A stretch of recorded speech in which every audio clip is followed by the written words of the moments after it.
Central Oklahoma Juvenile Center is referred to as COJAC, C-O-J-C. COJAC is spread over a very wide campus. It's close to 100 years old, and it is set on 120 acres. It's somewhat like a college campus. One thing that makes this facility very unique is the embracing of a rehabilitative culture for the young men who receive services here. We get the most violent, aggressive, criminally sophisticated kids in the state of Oklahoma placed at our facility here. In Oklahoma, you are not sentenced to time in the juvenile system. You are placed in a treatment program. So you are here until you complete your treatment, however long that takes. The philosophy here is that we're going to do whatever we have to do to help kids. When my team and I got here, the facility was not a good facility for kids. The first month, we had 366 uses of force. That is indicative of a huge problem. It was a very dark place to be. Kids were getting seriously injured, staff was getting seriously injured, very little structure, very little programming. And we decided that we needed to really focus on reducing the number of restraints that we had.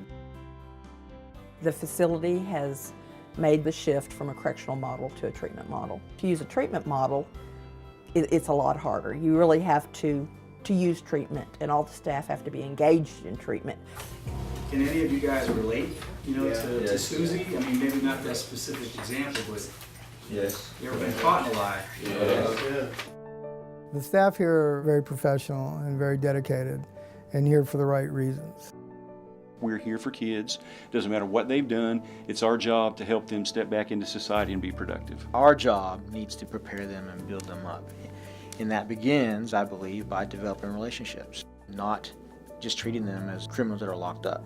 HALOS is an acronym for Handling Aggression and Learning Outlets. Basically, they're just a proactive group of folks that walk around campus responding to calls and trying to stop stuff before it gets started. I believe the impact of having the HALO program has been dramatic. HALO has reduced restraints by about 20+%. In the past 5 years, COJAC has done just a complete turnaround. We try and look at kids from an individual point of view, and we look at where they came from. And there are specific goals and objectives that each kid has to accomplish, and along with that comes family therapy. The goal of the family session is to reintegrate that resident with family and in the community.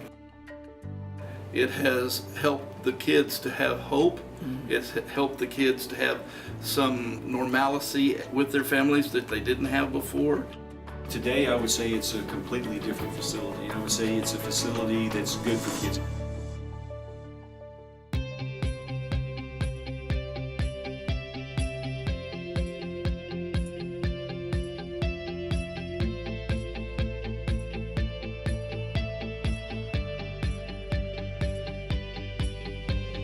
I think recreation is one of the most important things that we can do with our kids.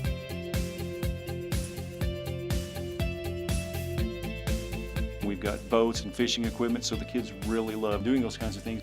Many of them have never stepped foot in a boat or paddled around in a canoe or swam in a pond before, so it's a new experience for a lot of them. They love it.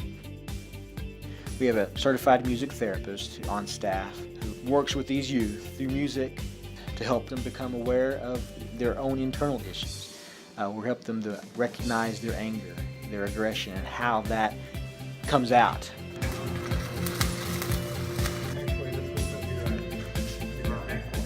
Our philosophy here is that we need to get these kids outside the fence as much as possible because they're going home at some point. We can place community level residents who qualify and who have gotten to a certain point in the program to go out and actually work out in the community. They like to be able to earn their own money and have a sense of accomplishment. These kids are actually making money. We've had kids who've left with significant amounts of money, and we've helped them enroll in college. These young men will be, at some point, back in our community. It's in the best interest of the state of Oklahoma, and it's in the best interest for them individually, for them to be successful.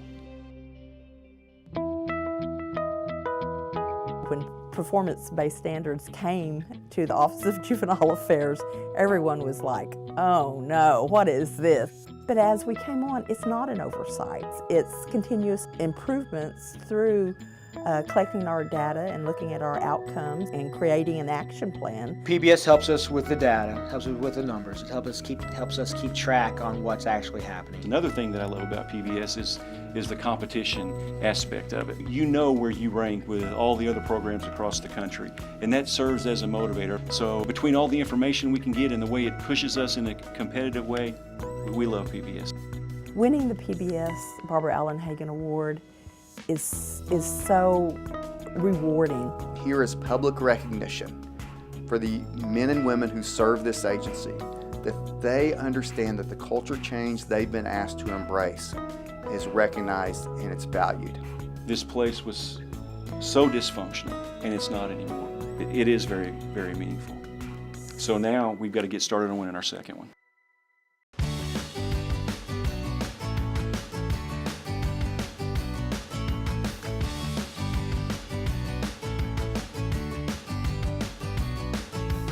Changing the culture here has been incredibly difficult, and it's not something that I feel like we're finished with yet. I mean, it's evolving and we're working on it every single day. The services provided by this institution have and will continue to be desperately needed. There are no throwaway children in this state. And I am so appreciative that Kojak plays an important role in that process.